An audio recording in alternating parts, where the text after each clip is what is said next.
নমস্কার বন্ধুরা, আমি সঞ্জিত সরকার আর তোমরা দেখছো সঞ্জিত স্টাডি সেন্টার। আজকের এই ভিডিওটিতে আমরা 2025 সালের ভৌত বিজ্ঞান বিষয়ের যে পরীক্ষাটি কিছুক্ষণ আগে হয়ে গেল সেই পরীক্ষার সম্পূর্ণ প্রশ্নপত্র তোমাদের সামনে তুলে ধরবো এবং ছোট প্রশ্নগুলোর উত্তর করে দেবো। তো তোমরা ভিডিওটির সঙ্গে শেষ অবধি থেকো।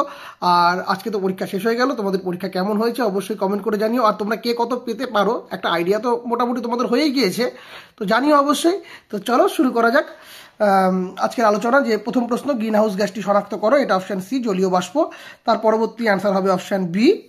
1.3-এর অ্যান্সার হবে হচ্ছে অপশান বি।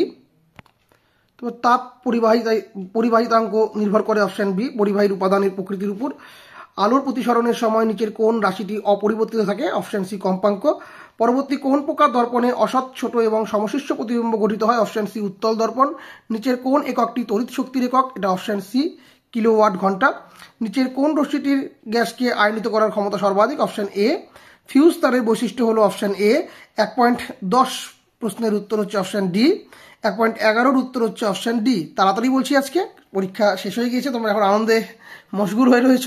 তো চলো পরবর্তী পৃষ্ঠায় চলে আসি। পরবর্তী যে প্রশ্ন রয়েছে 1.12-র উত্তর হচ্ছে অপশান এ। 1.13 হচ্ছে সবুজ, option C. 1.14 option B bauxite. 1.15 হচ্ছে অপশান ডি। এবার চলে আসি আমরা ছোট প্রশ্নের উত্তরগুলোতে। বায়ুমণ্ডলের কোন স্তরে ঝড় বৃষ্টি ঘটা সম্ভব, ট্রপোস্ফিয়ার। ওজোন স্তরের গাঢ়ত্ব কোন এককে প্রকাশ করা হয়, ডবসন, সংক্ষেপে ডিইউ। রেফ্রিজারেটর থেকে নির্গত গ্রিনহাউস গ্যাসটির নাম কি, সিএফসি। তারপরে নিচের বিবৃতিটি সত্য না মিথ্যা, এটা মিথ্যা। তারপরে এসটিপিতে 16 গ্রাম অক্সিজেন গ্যাসে উপস্থিত অণুর সংখ্যা কত, এই যে এখানে 62,022 ইন্টু 10⁻23/2 অ্যাভোগাড্রোর সংখ্যার অর্ধেক। এরপরে নিচের বিবৃতিটি সত্য না মিথ্যা, এটা সত্য হবে। তারপরে পরবর্তীটা হচ্ছে তাপ পরিবাহিতাঙ্ক। বিবর্ধক কাচ রূপে কোন ধরনের লেন্স ব্যবহৃত হয়, উত্তর লেন্স। উত্তর লেন্স এখানে হয়ে গেল তোমাদের উত্তর। এরপর 2.7 হচ্ছে 0 ডিগ্রি। এরপরে বর্তমান তড়িৎ বর্তনীতে ফিউজ তারের পরিবর্তে কি ব্যবহার করা হয়, এমসিভি। এরপরে 484 ওহম। এরপরে হচ্ছে বেকারেল। তারপরে উত্তরটা হবে হচ্ছে 1 একক বেড়ে যাবে, অর্থাৎ 92-93 হবে এখানে। এরপরে বাম স্তম্ভের সঙ্গে ডান স্তম্ভ, এখানে দেখে নাও। প্রথমটার উত্তর হবে অপশান ডি, দ্বিতীয়টার উত্তর হবে অপশান সি, তৃতীয়টার উত্তর হবে অপশান বি এবং চতুর্থটার উত্তর হবে অপশান এ। এরপরে আবার দিয়েছে সত্য না মিথ্যা, এটা হবে সত্য। তারপরটা হাইড্রোজেন। এরপরে যেটা আছে এটা অ্যাসিটিক অ্যাসিড। এর পরবর্তীতে তোমাদের উত্তর হচ্ছে এখানে দেওয়া থাকলো ক্যালসিয়াম সাইনামাইট। থার্মিট পদ্ধতিতে কোন ধাতু নিষ্কাশিত হয়, এফি। এরপরে 2 ব্রোমোপ্রোপেন।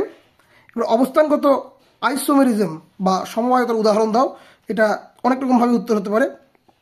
তো 1 ক্লোরোপ্রোপেন বা 2 ক্লোরোপ্রোপেন বলা হলো এখানটায়। আর লাস্ট প্রশ্ন যেটা আছে সেটা হচ্ছে ট্রেটা ফ্লুরেসিন।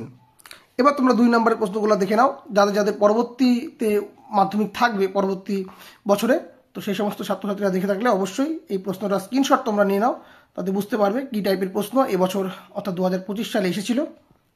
দেখে নাও এখানে পরবর্তী প্রশ্নগুলো কী কী রয়েছে। 3.8, 3.9 প্রশ্নগুলো পড়ে দেওয়া সম্ভব হচ্ছে না, জাস্ট স্ক্রিনশট নিয়ে নাও, তোমাদের পরবর্তীতে কাজে লাগতে পারবে, তোমরা বুঝতে পারবে কী টাইপের প্রশ্ন এসেছিল।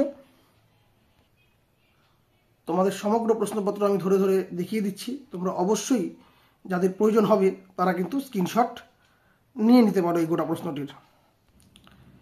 এই ছিল তোমাদের সমগ্র প্রশ্ন। তো সকলে ভালো থেকো এবং পরীক্ষা শেষ হয়ে গেল, সেই ছুটিতে আনন্দ করে কাটাও। সকলকে শুভকামনা জানিয়ে আজকের ভিডিও এখানে শেষ করছি। ধন্যবাদ।